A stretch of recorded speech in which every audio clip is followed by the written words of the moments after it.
आप तो कैलाश पर्वत को उठाते हुए दशानंद रावण आपको दिखेंगे। उसके बाद त्रिपुरा लगभग 14 से 15 बड़ी झांकियां, सभी चलित झांकियां होंगी, ध्यान रहे। और झांकियों में केवल मूर्तियां बैठा दी जाती हैं। आ रहा हूं, चेतावनी ऐसी है, अगर आप इस झांकी को देखने आते हैं तो ये मान के चलिए कि जब झांकी आप देख कर निकलेंगे तो आप वो नहीं रहेंगे जो पहले थे। भिलाई से दीपक कुमार की रिपोर्ट। भिलाई के सेक्टर 6 सेंट्रल एवेन्यू में इस बार युवा मां शक्ति दुर्गा उत्सव समिति का 29वां वर्ष बड़े धूमधाम से मनाया जा रहा है। इस बार समिति ने श्रद्धालुओं के लिए शिव महालीला की अद्भुत झांकी सजाई है। आपको बता दें कि पहाड़ पर बैठे विशाल शिव जी की झांकी श्रद्धालुओं के आकर्षण का केंद्र बनी हुई है। पंडाल के अंदर 15 से अधिक चलित झांकियां भी देखने को मिल रही हैं और जो भक्तों को मंत्रमुग्ध कर रही हैं। इसी के साथ गरबा और डांडिया का कार्यक्रम आयोजन भी किया जा रहा है, जिसमें सैकड़ों लोग बढ़ चढ़कर हिस्सा ले रहे हैं। इस दौरान मां दुर्गा की पूजा अर्चना के बीच भक्ति और उत्साह का अद्भुत संगम देखने को मिल रहा है। समिति के अध्यक्ष सूर्यकांत सिन्हा ने शिव महालीला के बारे में क्या जानकारी दी, देखिए पूरी रिपोर्ट। शिव महालीला की झांकी लेके आए, काफी अद्भुत देखने को मिल रही है, क्या कहोगे, किस प्रकार झांकी है? देखिए, पिछले वर्ष हम लोगों ने मां वैष्णो देवी की थीम पर एक झांकी बनाई थी और इस बार हम चाह रहे हैं कि भगवान भोलेनाथ को, स्वयं महादेव जी को यहाँ स्थापित करें। तो इस बार भगवान भोलेनाथ की दिव्य अलौकिक और बहुत ही सुंदर झांकी हम लोग इस बार बना रहे हैं। लगभग उसमें भगवान शिव की सभी प्रमुख अलौकिक घटनाओं को, उनकी महागाथाओं को यहाँ शामिल करेंगे। और मैं चाहता हूँ कि समस्त भिलाई की जनता भगवान जी के दिव्य दर्शन करने के लिए यहाँ एक बार जरूर आए। जिस प्रकार आपने पहाड़ पर ये शिव जी को विराजमान किए हैं, हुए हैं, ये किस प्रकार है, इसको थोड़ा देखिए। हिंदू मान्यताओं के अनुसार भगवान शिव का जो निवास स्थान है वो कैलाश पर्वत है।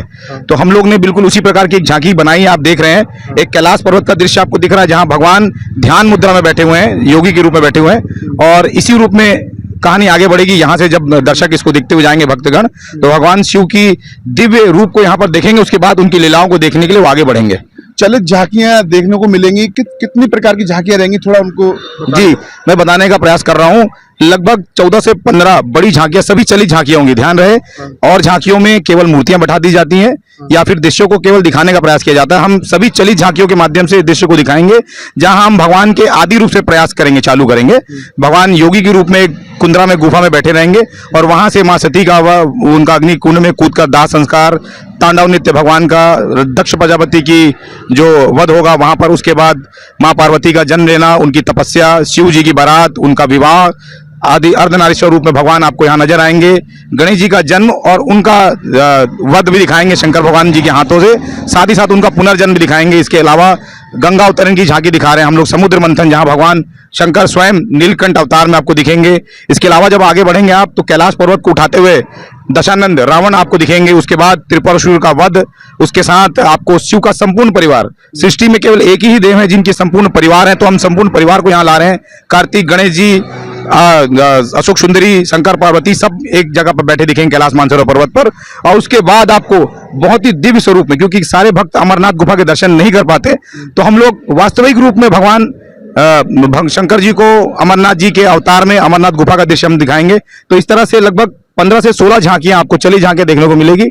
बहुत ही दिव्य और अलौकिक स्वरूप आपको इस झांकी का मिलेगा, ऐसा हमारा मानना है। लगता है कि श्रद्धालु आके एक अद्भुत नजारा देखने को मिलेगा श्रद्धालु। जी, मैं एक बिल्कुल वैधानिक चेतावनी भी देना चाह रहा हूँ। चेतावनी ऐसी है, अगर आप इस झांकी को देखने आते हैं तो ये मान के चलिए कि जब झांकी आप देख कर निकलेंगे तो आप वो नहीं रहेंगे जो पहले थे।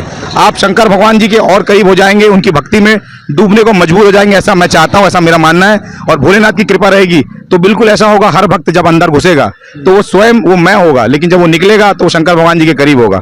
सबसे बड़ी समस्या है कि यहाँ ट्रैफिक को लेकर समस्या क्या रहती है आपके यहाँ पर? जी। उसको लेकर क्या रहेंगे, क्या गाइडलाइन है, क्या? देखिए, पिछले वर्ष को देखते हुए ऐसा हम लोगों का मानना है, समिति की जो मीटिंग में आया है, कि भारी भीड़ उमड़ने की इस बार संभावना दिख रही है हम लोगों को। वैष्णो देवी में काफी भीड़ हुई थी, लेकिन हमारा मानना है कि लगभग 20 से 25% ज्यादा भीड़ इस बार आएगी।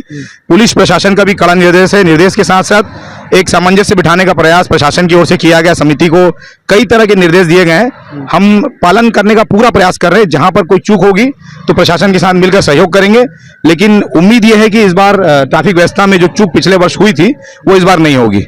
इसके अलावा और क्या कार्यक्रम होंगे आप? देखिए, इसके अलावा हम लोग विगत 18 से 20 वर्ष हो गए लगभग, हम डांडिया गरबा का भव्य आयोजन करते आ रहे हैं। बहुत ही पारिवारिक माहौल में महिलाओं की सुरक्षा के साथ माताओं बहनों से हम चाहते हैं कि वो भी पारंपरिक वस्त्रों में गरबा करें, क्योंकि ये ना सिर्फ मनोरंजन है बल्कि माता की आराधना पहले है। इसलिए हमने लगातार वर्षों से केवल पारंपरिक परिधानों में गरबा करने का प्रयास किया है और आने वाले समय में भी, इस वर्ष भी और आगे भी हम पारंपरिक वस्त्रों में ही गरबा कराएंगे।